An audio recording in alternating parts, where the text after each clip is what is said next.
Okay, let's get moving. Good morning, everybody. It is 9:33, so I hope I've given everybody enough time to get settled in and join this virtual meeting. It is December 16th, and I'm going to call this virtual VPRA board meeting to order. And we will, even though we are fully virtual today, I'm going to go ahead and ask DJ to provide us with a safety briefing. Sure. Thank you. And good morning, everybody. It's good to see you all. From a safety point of view, we are all in separate locations. So I ask you to be aware of your surroundings. Right now, take a look at where your exit route would be. Also, think about your address. A lot of people call 911. And when they say where you're located, people say, oh, I'm not sure. So know what your address is. Understand your activation route. And once again, remember that your safety is your number one priority. Thank you.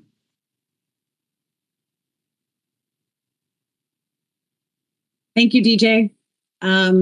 I have a few introductory remarks, but I think I'm going to save that until after we do our roll call and public comment to kick us off as a group. But I just want to say welcome. Thank you for attending this virtual meeting.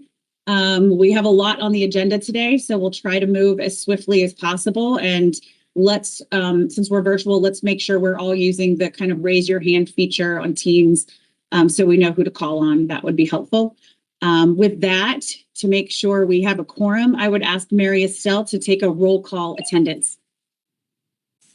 Thank you. Good morning. Ms. Bouchou? Here.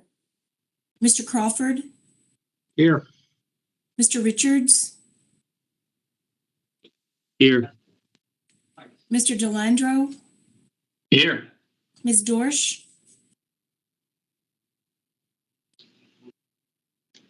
Here. Ms. Dorsch? Oh, thank you. Mr. Flowers? That's okay. Mr. Flowers? Here. Mr. Jordan? Ms. Lawrence? Here. Ms. Mitchell?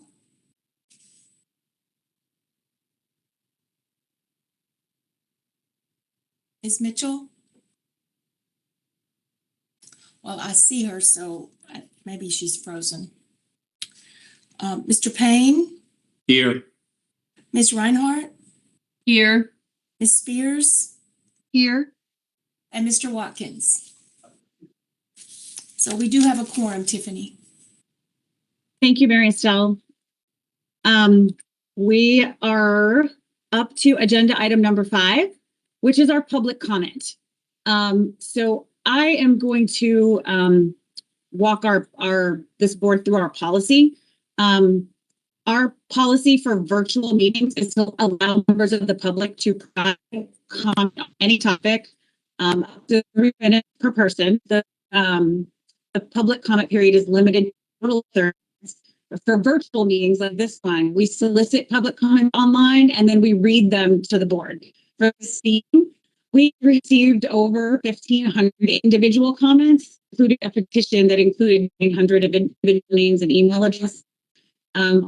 These have been related to the proposed alley transaction just today. We shared comments with you already. Others have continued in, and so setting up shared files for members to have access to each and every one of them. Because we don't have time to read every comment this morning. Yes. Your video is breaking up on my end. Is it? Yeah, it definitely is. Yeah, I would agree with Charlie that, I was having some technical issues on my end as well. Okay. Let me try closing things out.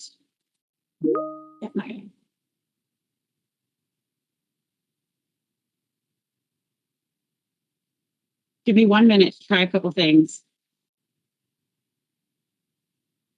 DJ jinxed us.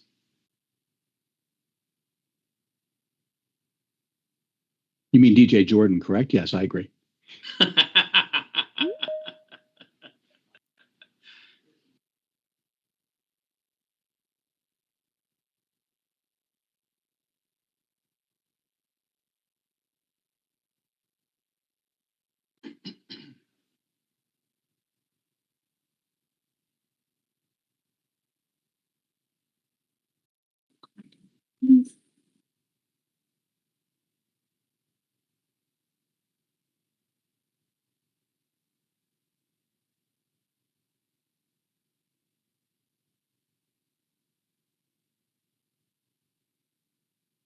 Okay, technical difficulties. Does it sound any better now?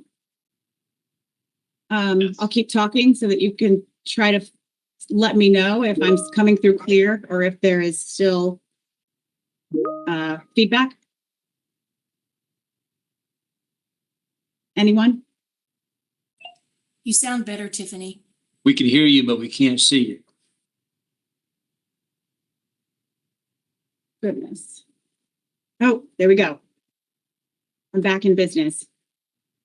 Okay, thank you. Please don't hesitate to let me know again, DJ. I'll charge you with that if there's any feedback on my end. Will do. Thank you. So back to our kind of virtual policy for public comment. I wanted to be really clear so everybody understands the comments that we've received, and you'll have the shared drive to access every single one of them. We're going to summarize. I'm going to try to summarize for you this morning. Approximately 54% of the comments expressed concern about the proposed transaction, and many of the letters and emails that have come in are similar or identical. And these comments asked the VPRA board to delay a vote until more information could be shared with the public overwhelmingly.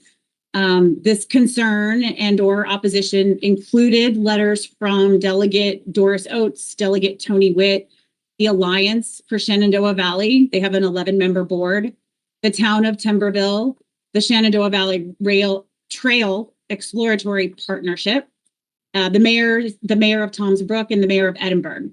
And specifically, in summary, these letters encouraged the delay or a no vote, expressing concerns such as why was the 3-year study process being led by VDOT to include public involvement stopped in favor of choosing a more expensive option, a rail with trail option? Why is the VPRA being asked to carry out this project when there's not currently passenger rail in the region? There are several entities with experience and involvement in the Shenandoah Rail Trail. Why did they not warrant consideration? These entities included Department of Conservation and Recreation, the Conservation Fund, the Northern Shenandoah Valley Regional Commission. Why has the Secretary's office presented a new proposal to CTV that was not publicly vetted? The proposal seems to require that the existing rail infrastructure remain in place, effectively forcing a rail with trail scenario as previously outlined on the study, and it poses steep hurdles to success of the trail. In addition, we received many letters and emails of support. Approximately 46% of the comments received thus far have provided support for the transaction. These included comments from the Shenandoah County Planning Commission, Shenandoah County Board of Supervisors, Valley Railroad Company, Virginia Rail Policy Institute, Luray Caverns, Virginia Cattlemen's Association, Holtzman Propane and Oil, Shenandoah County Farm Bureau, which has 1,400 members, the Huff Corporation, Stone Consulting, and other rail operators. These letters and emails of support identified benefits such as moving quickly on this proposal will finally show the community action on the trail construction after years of study. The restoration of reliable freight rail service will support agricultural, industrial, and commercial shippers in the Shenandoah Valley. The development of potential excursion train operations will highlight the region's history, natural beauty, and cultural assets. The introduction of rail bike operations will expand recreational access, attract tourism, and promote public engagement with rail infrastructure. Preserving the rail corridor ensures flexibility for future transportation needs while maximizing public investment and community benefits. And sharing gratitude for preserving rail and moving quickly to develop the trail. We have thanked all of those who have provided comments and assured every member that has submitted an email or a letter that their comments are being reviewed and considered and shared with the board. So we're going to talk more about these comments during agenda item number 12, but under our virtual policy for sharing all of the public comments that have been received thus far. That concludes my presentation on public comment. And again, all board members will have the shared file to access every single comment going forward. So with that, we will move on to agenda item number 6. And I would request a motion from the board to approve our October 7th, 2025 VPRA meeting minutes. So moved. Second. Second. Sorry, who made the motion? Charles Payne. Thank you, Charlie. And who seconded? There were several of us. Neil did, and others. Perfect. Neil, we're putting you as seconding. Thank you. If there's no discussion on the minutes, I would ask for a vote of all in favor. Say aye. Aye. Aye. Aye. Anyone opposed? Any abstentions? Thank you. The minutes have been approved. And that moves us into agenda item number 7. We have a couple exciting announcements today. I want to start, actually, I want to backtrack a little bit and start by just sharing a public thank you to our outgoing board member, Thelma Drake. I know that this board knows that Thelma resigned from the board. She's pursuing another professional opportunity, but she's been on our board since July of 2022. And very impactful. And it was a pleasure to work with her. I know that we've all kind of sent and shared those sentiments along the way, but I wanted to say that publicly and thank Thelma for her time and service. Following upon that, we are really excited to introduce someone that you know. Jennifer Mitchell is now our ex officio non-voting member representing Amtrak. Jennifer, thank you for joining us today and welcome. I don't think that I need to explain who Jennifer is, but she's currently Executive Vice President for Strategy and Planning for Amtrak, having joined Amtrak back in late 2024. But from April 2022 through November 2024, she served as Deputy Administrator of the Federal Railroad Administration. And prior to being at FRA, she was the director here at DRPT and served as the board chair of VPRA. So she knows the work of this organization well. And Jennifer, we just wanted to welcome you. I wanted to turn it over and see if you wanted to say a few words. We're happy to have you. I wish we were in person, but we'll see you at the January meeting in person. No, thank you. And I'm actually on a train on Amtrak right now. So apologies that my audio was going in and out earlier, but I am thrilled to be here and I really look forward to working with everybody. And also wanted to send my regards for Bruno, who, as you may know, is retiring at the end of this year. So, but anyway, I'm looking forward to working with you all. And I know that the mission of VPRA is very important and hope that I can bring a great perspective and partnership from Amtrak as well. So thanks.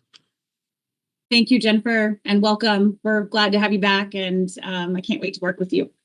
We also have another announcement, which I also think needs no introduction, but I wanted to formally introduce VPRA's new CFO, Laura Farmer. Laura joined VPRA just this month as CFO, having most recently served as CFO at VDOT.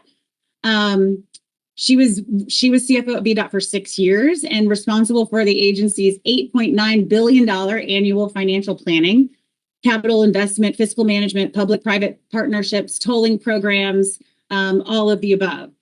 We are so grateful that Laura decided to stay in the realm of state government, joining us here at VPRA. And Laura, I'll turn it over to you to say a few words. We're really happy that you're here for our December meeting. Great. Thank you so much. Today is day 5, so I'm still learning. I'm really excited about the opportunity, and I hope that my experience will be beneficial to VPRA, and I thank everybody for their kindness as I've come on board. So thank you so much.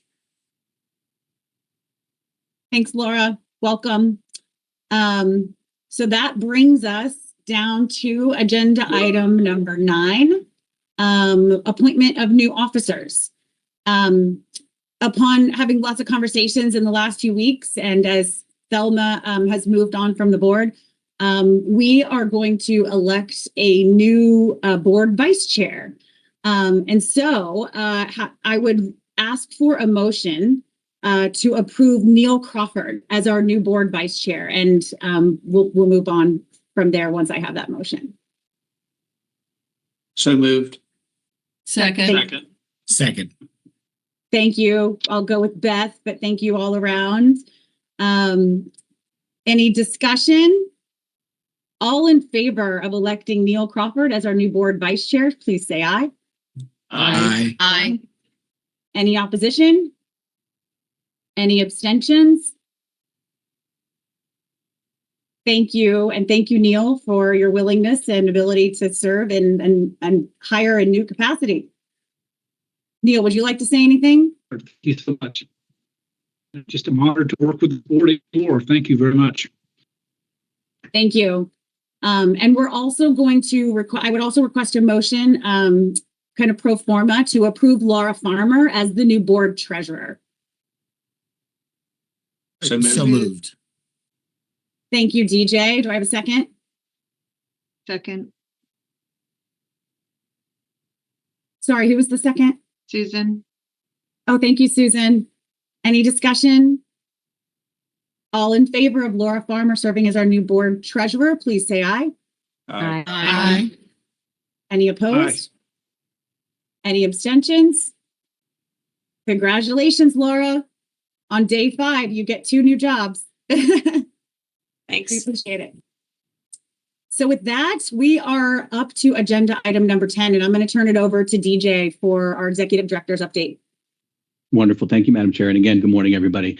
This is going to be the world's fastest executive director's report. We actually considered not doing one just because we had sent one out about 2 weeks ago. But I thought it was important because as of the end of November, when we sent our monthly report out, and it's also posted on our website, as you all know, at that point, we didn't have ridership numbers. So we figured we would just take a brief minute or two to update you on the ridership numbers, which are positive if we go to the next slide. And then also, since we're here, it's just been incredible to see the continued progression of our construction projects. I mean, we had meeting after meeting with this board for years where we talked about planning and design and getting ready.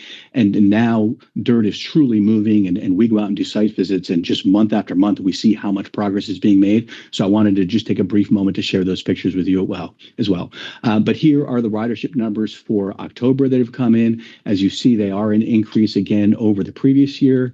It's an increase of about 5.3% year over year, 1.4% just for the month. I know it doesn't look like it's that much of an increase, but if you consider the fact that there was the significant CSX derailment that stopped a lot of the service to Newport News towards the end of the month and early November, we're really excited to continue to see positive growth in ridership. As we enter November, December, we were confident that that continued growth will continue.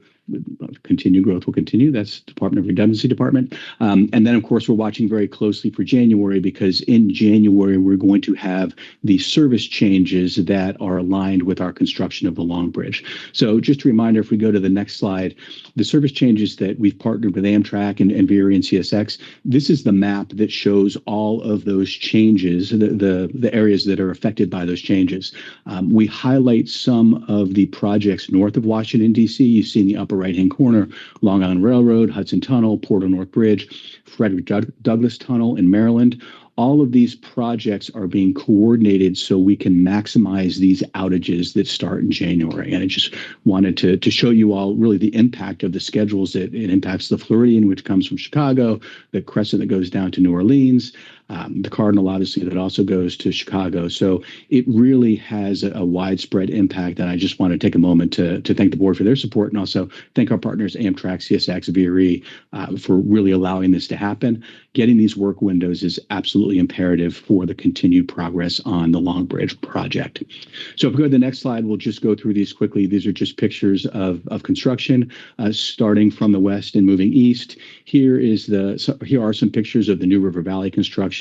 You can see it's moving very rapidly. Norfolk Southern has done a great job of pushing that forward. We have members of the CTB that are in that area 3 times a week, I think is safe to say. And we get constant reports of, hey, it's looking great. Hey, it's looking great. So knock on wood, progress continues. The next picture you'll see is a picture of I believe it's the Long Bridge project. If you go to the next slide. So here's the work that's being done on the right-hand side on the crash walls. As you may recall, when you're pulling in on the north side going into L'Enfant Plaza, you go underneath the Portals buildings. We have to fortify the crash walls there. It's been amazing to see how that has progressed over the last couple months. So there's a picture of how that's going. They put the forms in place and then they come in and pour. Again, exciting to see. And then we're also the South package. We continue to do work as we prepare the finalization of the scope validation. On the next slide, you'll see photos of the Alexandria Rail Project. We broke ground on 4th Track. A number of you were at that groundbreaking. The ceremonies are fine. I think the actual construction is more exciting, but we're all different in that phase. But again, continued progress and strong partnership with VPRA, who's doing the work on the Alexandria Station there and also King and Commonwealth. We'll see a lot more construction there going forward. And then finally, I believe the next slide shows you a picture of what's happening at the Franconia Springfield bypass. We actually have a site visit tomorrow with the CEOs from both Herzog and Flatiron to show the progress there. All good news. People go by on the train and they say, wow, what's happening here, which is really what we want to see.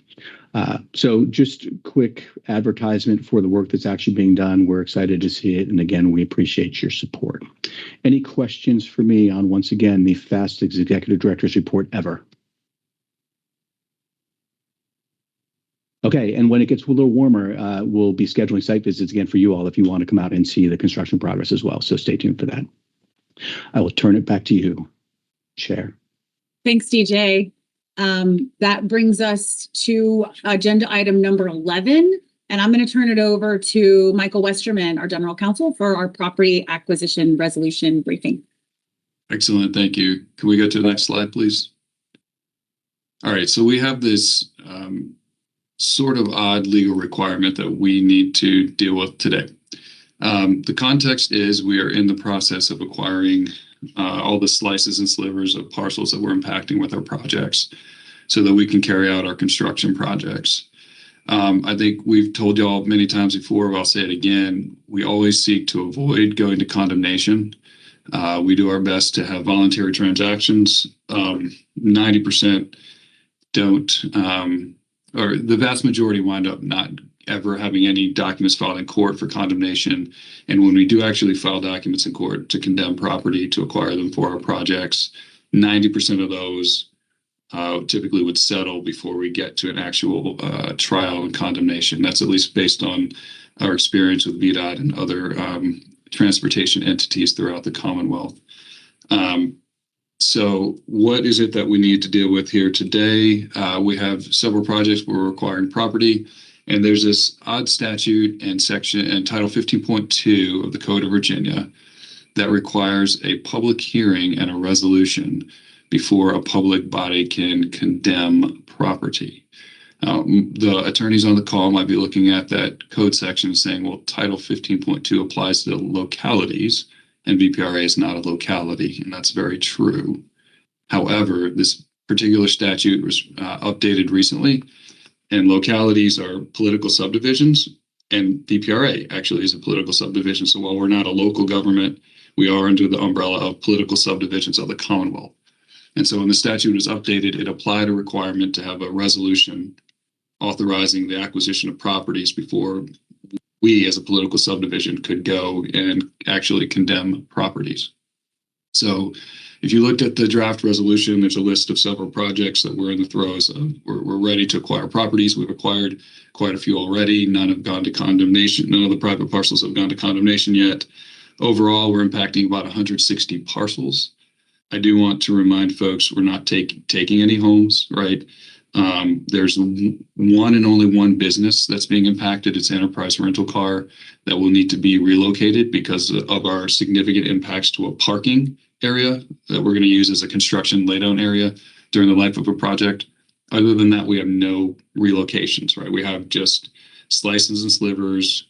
We're taking temporary construction easements, or we're acquiring drainage easements, or in some cases, aerial easements where our structures go over the airspace of some corner of a parcel somewhere, something like that. And then you can see at the bottom bullet, right now we have between 3 and 8 parcels that we think we have the potential for condemnation proceedings. Some of those are what we call friendly condemnations, where we have a local government up in Northern Virginia that says, hey, we'd like to give you the easements you need, VPRA, for your project. We don't think we have the legal authority to do that absent a condemnation proceeding. So while we're cooperative, we're still headed to court in condemnation with those properties. There's another example where we're proceeding against a homeowners association, because in order to get the little easement we need for our project, we'd have to get 2/3 of the homeowners that are part of this homeowners association to agree. And we've just simply not been able to corral all those signatures. So we're headed to condemnation for that easement that we need to acquire, only because we can't find all the, we can't get all the homeowners to be 2/3 of the homeowners to be cooperative and grant us voluntarily the easement that we need. So that's sort of the big picture of what we're actually doing here acquisition wise. But what we'll be asked to do in a moment is to make a motion to grant VPRA the authority to go acquire the properties needed for the projects that have been that you've heard about over the years and have been in our pipeline forever and we're out there progressing. The other thing that I need to mention is that the Constitution of Virginia requires us to take only that which we need and nothing more. Our right-of-way team has done a tremendous job working with our engineering team and making sure, okay, do we need this parcel for the project? Has there been some redesign? Are we no longer impacting this parcel?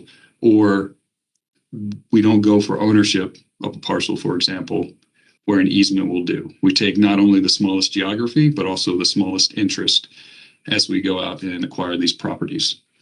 So with that noted, we would go, I guess, Tiffany, I don't know if you want to be the one to ask for the motion, but the draft resolution had y'all granting us the authority to proceed with acquisitions needed for the projects, which we absolutely need to do in order to start construction on these projects. Thank you, Michael. I think before I ask for a motion, I'll just see if anyone has any questions or if there's any discussion on what you just presented. Madam Chair, just a quick question from Michael, and maybe I missed this in the presentation, so my apologies, Michael. But I assume we've completed our due diligence, including the appraisals for all these sites, and we're ready to proceed forward with the offers, or have proceed forward with the offers. And the next step would be potentially condemnation, depending on how those negotiations go. Is that where we are? You're absolutely correct about the process. These projects are in various stages of design, so some parcels have not been appraised yet, but we are, because we have federal funding in a program, we are under the Uniform Relocation Act, which is super prescriptive. And Charlie, we actually have to do 2 appraisals because of our unique enabling act. And we make just compensation offers based on the higher appraisal. But the process, you're exactly right. We go through the survey, the plat generation, the appraisal. That informs the offer of just compensation. And in many cases, those offers, you're right, they have gone out. And the next step is either getting to that voluntary transaction or filing documents in court to initiate condemnation. Great. Thank you. Yep. Ms. Boucher, you have a question? Yeah, Michael, can you expand on the condo association? Have they not been responsive, or what is that situation? And then would you have to use eminent domain if you don't hear from them, or what's going on there? So it's a homeowners association. It's happily not a condo association. They're different, and I'm sure Mr. Payne could tell you how they're different, but I don't know that I could. However, the issue has been responsiveness of the homeowners. We've reached out, and only a few, as I understand it, only a few have responded. We've not been able to get enough of the homeowners to respond and agree to the easement that we need. And again, not taking anybody's homes. It's an easement in a common area of development with, as I understand it, single family homes.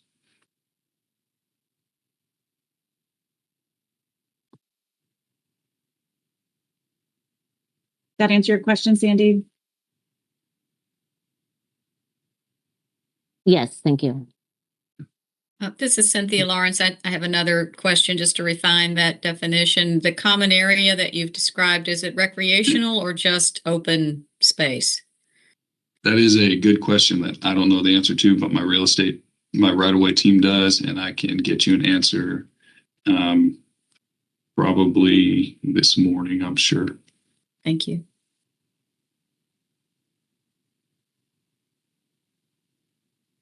If there are no other questions or discussion, I would ask for a motion to authorize acquisition of property for rail projects pursuant to this So- presentation. So moved. Thank you. Do I have a second? Second. Thank you. Any further discussion? All in favor, say aye. Aye. Aye. Aye. Is anyone opposed? Any abstentions? Aye. Sandy. Thanks, Sandy. Thank you, everyone. That motion passes. And with that, we will move to agenda item number 12, and I will turn it back over to DJ to provide a presentation for us on the Shenandoah corridor transaction. If I Super, could thank- just for DJ, just a second, who seconded that motion? I'm sorry, I didn't get it. I did. Mary Estelle. Could you tell me your name? I can't see your face. And I John don't know. Delandro. Thank you, Mr. Delandro. I'm so sorry. Thank you. I'm sorry, DJ. Go ahead. Thanks, Mary Estelle. The difficulties of virtual meetings. No doubt. Okay, DJ, thank I'll you. turn it over to you. Thank you. If we could just go to the next slide, I'll be talking. We just have one slide. I'll be doing a lot of talking, and we'll only be looking at this one slide. So let me just start out. Look, I know this is something that's coming to the board fresh, and it's something that you haven't seen. We've been in business since 2021, and when this leadership started, we put transparency and integrity and trust really at the forefront of everything we do. And I think we have worked very hard to come up with a good track record with this board, that when we bring things to you, you're not surprised, and we justify them. We've worked hard with our partners, Amtrak, the VPRA, the freight railroads. We've worked hard with the communities. We've been in situations where we've had to make project changes. I think about New River Valley, where folks were really excited to go to a mall, and we very honestly and upfrontly worked with them and said, look, that's not going to work. Here's why. Here's how we're going to change it. We've worked with communities to talk about, we need to build Long Bridge, and we know there's a real big tree there. What can we do to get this tree out of our footprint? We have had, in the 4.5 years we've been here, a lot of very challenging obstacles that we have been able to overcome through working honestly, openly, and transparently. And the fact that we're bringing this to our board for the first time, it's atypical, but I think you'll understand why we're doing it. And I think you'll understand the path forward. So I just wanted to say that, to point out that it's not lost on me that until a week or so ago, a lot of you didn't know anything about this. So this is the Shenandoah Valley Rail Trail project. DJ, can I jump in really quick before you keep going? Because I noticed Jennifer has her hand raised. So I I'm want to sorry. make sure that she didn't have a question or comment before we dive into this. Jennifer? Sorry. Oh, we can't hear you.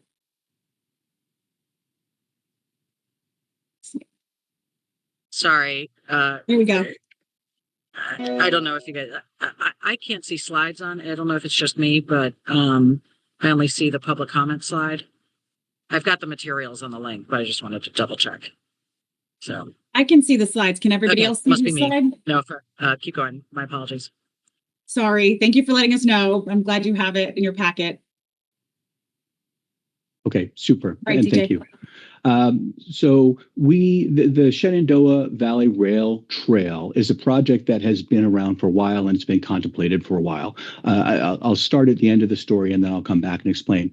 What we are being asked to do at VPRA is the Commonwealth Transportation Board is considering reassigning that project to us so we can oversee the facilitation of both a trail and rail being constructed or maintained in this 48-mile corridor. And I'll give more detail.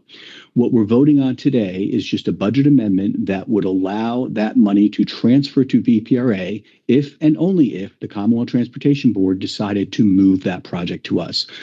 That process is underway. The Commonwealth Transportation Board workshopped it about a week ago. There were a lot of public comments, as Chair Robinson talked about earlier. Whether they're going to make that decision or not, that's entirely up to them. They meet again in January. What we're voting on today is or what we're proposing is that you all approve a budget amendment that would allow the transfer of those funds to VPRA if and only if the CTB approved that transaction. What we're not voting on is a final resolution of the project. What would happen, and we'll talk about that in the future, if they approve it, the project would come to us and there'd be a whole process of things that we would go through to make sure that this is the right path for the communities and for the public. But let me step back. So Shenandoah Valley Rail Trail started long ago in conversations. Back in the late 2010s, the General Assembly asked for a feasibility study that said, hey, we've got this corridor. It's not really that well used for rail. Is there feasibility for converting it to trail? They issued a report in 2021 that said, yes, you could do a rail and trail. VPRA was actually mentioned in that report as a possibility to own the infrastructure. So our involvement was contemplated way back then. In the meantime, in 2023, the General Assembly provided $35 million, and that $35 million was specifically allocated to the Shenandoah Valley Rail Trail project for land acquisition, planning, and site development efforts that would not preclude rail transportation in the corridor. So it was for a trail that would not preclude rail transportation. VDOT has done 3 separate studies. They've done a whole lot of public involvement. And then the third phase of that study came out just in November. We were approached by the Secretary's office, and they said, look, we have the opportunity to take this $35 million and partner with the Shenandoah Valley Battlefield Foundation, which is a congressionally recognized, and I'm getting out of my legal realm, so I may ask Mr. Westerman, but they have congressional status to preserve that area, and they're very interested in working with the communities and their partners to keep rail in place. And also establish a trail there. So we were approached by the Secretary's office. We said, we see a future where that corridor could be used for passenger rail. I want to be very clear. That future is not 2032. That future is probably not 2042. But if you look at the map, Front Royal on the top right, that's the end of the corridor. And then the corridor goes over to Strasburg and then down to Broadway. Again, no time soon, but VRE, as you know, we purchased the Manassas line. That goes out to Broad Run. There have been people clamoring for continued service west for VRE, out to Gainesville, out to Front Royal. If that were to come to fruition, this could be an opportunity for passenger rail then to be extended through New Market, down to Broadway, down a little bit further to Harrisonburg, which would be a hugely underserved market. Let me say it again. This isn't in the next 10 years, probably not in the next 20 years, but moving forward, this transaction would allow the Commonwealth to preserve the opportunity for rail in that area. As Chair Robinson pointed out, there are mixed emotions on that. A lot of folks don't want the rail. A lot of folks feel like and the VDOT study said this, that if you were going to do a trail and rail, that the two of those together would be about $700 million. That's a lot of money, and it probably would never get done. However, there are others that come in and say, look, we can do it for much cheaper than that. We need to look at the price. So there are a lot of decisions that need to continue to be made going forward. But we were asked to partner with the foundation to move this project forward. Went to the CTB last week. As the chair talked about, there were a lot of public comments on both sides. So what we are looking to do is just prepare ourselves. If the Commonwealth Transportation Board decides to give this project to us, we want to have the budget amendment in place so we can accept the money. And then if that were to happen, we would work with the foundation, work with the communities, do public hearings, make sure we understood what the foundation was going to deliver, make sure the communities understood what the foundation was going to deliver, and then we would come back to the board, brief you on what we were doing with those agreements, and then determine the path forward. So that's in summary what we're looking to do today. I'm happy to answer any questions. So DJ, real quick, Charlie Payne here. And I appreciate your presentation. I think it's a very good one. And I like the concept of basically reserving the ability to extend rail in the future, which gives us lots of flexibility. At a minimum, the benefit to the community is the trail will be built. I mean, is that the minimum we're talking about here? The foundation has committed to building the trail, yes. Okay, great. Thank you. And I'm glad you brought that up. The foundation has committed to building the trail. Additionally, part of why the secretary decided to bring us in is there would be provisions in the agreement that if for some reason the foundation failed to build the trail or didn't fulfill their commitments, we would have the right to then to bring the right of way back to us and into our ownership. So as I think folks know, we've purchased 5 different rail lines and we now have them either for active rail use or for future rail use like the S line or even like the Commonwealth corridor across the state. We have the right to build them up and grow them in the future. This would be yet another rail line in our portfolio that we could use. The way the agreement is contemplated is this $35 million would go to, well, the rail line would be sold by Norfolk Southern. They own it now. They would sell it to the foundation for $23 million, which would come from the grant funding. So we would basically pass the money through the foundation. And then the difference between the 23 and the 35, that money would be available to the foundation on a reimbursable basis for building the trail. So they would do trail development, trail building, and they could be reimbursed, up to that, whatever that money is left. If for some reason, again, they don't fulfill their commitments, we would have the right then to take title to that rail corridor that they had purchased from Norfolk Southern. Right. And just to be clear, through the grant, we would have some hooks, if you will, to control and ensure that the trail is built. That's correct. That's correct. Right. And there would be hooks in the grant that said, hey, you need to start work on the trail by this date, and you need to make this much progress by this date. So yes, we would have all of those. And those are yet to be negotiated. None of those are in place. That's part of the conversation that will take place over the coming months. Again, if and only if the CTB decides to move this to us. Great. Thank you. Ms. Dorsch? Thanks so much, DJ. I'm interested in understanding how the public participation, public comment process is going to work going forward. I mean, I just think it's a credit to VPRA and further proof of how you work with the community that with all the incredible right-of-way acquisition we have 3 to 8 of potentially tiny segments that would go to condemnation because you guys work with affected communities, work with affected properties, and I think that's one of the hallmarks of how we advance projects. So I'd like to understand how that would operate in this case. Yeah, and I promise you and the board that is not going to change. So it's early. We were just kind of brought into this, but the way I envision it is the folks that have pushed back against this proposed transaction, many of them want the trail. And a lot of them don't mind the trail and the rail, but they absolutely want the trail. And they think that if the Commonwealth pushes for rail and trail, that it will never get done. So a big part of that community conversation is going to be making sure that they understand that the trail will be done and there are hooks that make sure the trail gets done. Now, there is a small group, there are small groups of folks that don't want the rail either. The rail hasn't been in service for a long time, and there are folks in small towns that say they don't want the horns blowing, and they don't. And so if this comes to us, we need to make sure that we understand all of those concerns and then figure out how we're going to mitigate them. I mean, at this point, again, this is new. We've got a couple thousand comments that we're working through over the last week or so. But again, no surprises. We're going to work with the community, talk to them, find out what their concerns are, and do what we can with the foundation to mitigate those concerns. Ms. Bushu? Yes, thank you, DJ, and thank you for explaining this. So, this is very controversial. I think one of the reasons is because it came up so quickly. Delegate Wilt from Rockingham, he didn't know anything about this. He's been following it really closely until it came up to the CDP I think last week, as you mentioned. So, and then there's a lot of elected officials who are kind of blindsided by this and the rush. So I'm a little bothered by that. I know that's a CTP issue, not the DPRA, but I just think we need more information about what this is really about. I've been following this issue a little bit prior to this coming up, and you're correct. The locals wanted the trail, as I understand it, but the concern was the funding, because even for a trail, I think it's pretty costly.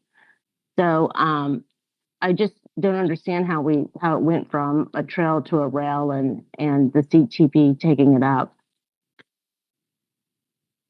I'll chime in there. Thanks, Sandy. So what I want to say to that is that there have been a lot of people working on this for a long time. And as you might imagine, VDOT in the process of the study has been working with the Secretary's office and with the governor's office and with multiple consultants and partners along the way. So there were some of the folks that were on the list in support of this project and the comments that you received that originally signed on to support for the trail because they believed that was the only option. But when they realized there was still the option to preserve the rail, they wanted to make sure that their support was heard loud and clear, that if there's the option to preserve the rail, we want to do that. And again, it doesn't mean that the rail will happen immediately, but what it does mean is that the trail can get started immediately. So the benefit of doing both is in terms of like trail and rail and not one or the other is that there's no delay for waiting on an abandonment or a rail banking process. This agreement will lay out a path for the foundation to begin on the trail immediately while the longer process to study the pursuance of rail can be ongoing. So for that reason, there was only one organization, the foundation, that was a willing and able partner to work on both at the same time. And so the decision was made to bring this to CTB once all those conversations had been had. So as DJ said in the very beginning, in a perfect world, you're absolutely right. We would have already had a lot of public meetings. There was also a misconception that VDOT was going to build this trail, and that's just not going to happen. That would cost a lot more. So VDOT and the Secretary's office have been working to find a way forward to make this happen. And I think this is the best of both worlds, that where we can preserve rail under VPRA's mission, while also getting a trail started right away for the community. And I think as we go through the public meeting process, all of that will come forth. And input will be received, and this board will have another chance to come back. If this is all, there's a lot of ifs here. If CTB does in fact agree to transfer this project to us in January, then those public meetings begin. There would be a term sheet and an agreement being worked on, and after all the feedback and public comment, the project and the agreement would come back to this board for final approval. So for that reason, I believe there's going to be a lot of transparency going forward in the process. And so we hope that you agree and support it. Let me, if I may, just add 2 points to that. Point number one, one of the reasons why the foundation was chosen as a partner here is because they have expressed evidence that, number one, they can move quickly, and number two, they have access to a lot of donors and a lot of funding that will help build this more rapidly. And the second piece of that point is more of a selfish point. No money will come from VPRA. So the only money that VPRA will have anything to do with on this whole project is the transferring of the $35 million that was already appropriated for the General Assembly specifically for the use of the trails. So if that's transferred to us, we can't use it on Long Bridge or anything else. We will monitor that spending, and then that's it. So it's not like we will own the project and people will come back to us and say, hey, we need money to build this portion of the project. That's not on the table. Yep, DJ, you beat me to it. And the community benefit with the trail, and the ability for us to have control that process and ensure that it occurs. And then obviously our reservations regarding future right-of-way for any sort of rail planning, to me, is a benefit. So I think we take advantage of this grant opportunity for the community in that area. Thank you, Charlie. And thank you, DJ, for reminding us about the money. That's a really important piece. Every penny of the residual funding that comes to us will go to build the trail. And then the development and studying of the rail is a future process. Are there any other questions or discussion?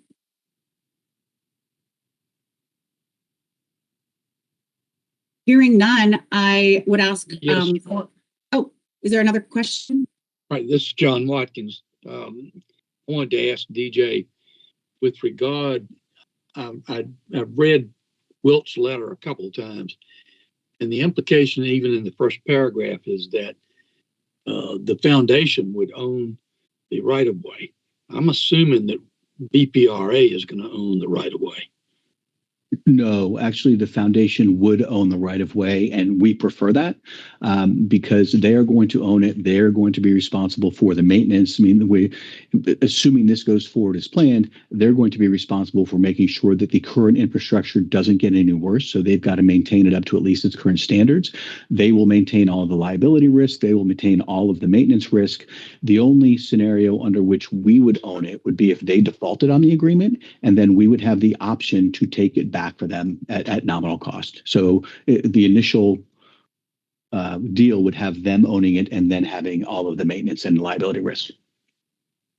Okay. And if I could add on to that, Mr. Watkins, the rights that we would have in the corridor are not ownership, because with ownership come liability. We don't know that much about the corridor yet, but we would have very significant easement interests so that we could introduce passenger rail at our election in the future if we deemed it beneficial to the Commonwealth. So we would have meaningful rights in the corridor. They would not be full ownership because of the reasons DJ just described. God, I regret not going to law school. That's a little more realistic. Our role is dealing with rail. And if we turn that role over to another party, but maintain, I guess, the easements is the big thing there. Then, Yes, sir. Great question. okay. Anyone else? Hearing none, do I have a motion to authorize an FY26 budget adjustment for the Shenandoah Valley Corridor Grant? So moved. Second. Thank you, Charlie. Who was my second? Neil. Neil, thank you. Any further discussion? All in favor, say aye. Aye. Aye. Aye. Aye. Is anyone opposed? Any abstentions? Aye, Sandy. Thank you, Sandy. Motion carries. Thank you all. That actually brings us to agenda item number 13, which is adjournment. This meeting went fairly quickly, and I can't thank you all enough for joining us virtually during this very busy December holiday season. With that, I will wish everyone happy holidays and thank you for your time. We, of course, will, in the nature of transparency, will do just what we said, and we will keep you apprised of all additional comments that come in and on this project and on any others. We'll continue to share with you any feedback we receive. Thank you for your time. Happy holidays. Bye, everyone. This meeting is adjourned. Thank you. Thank you all.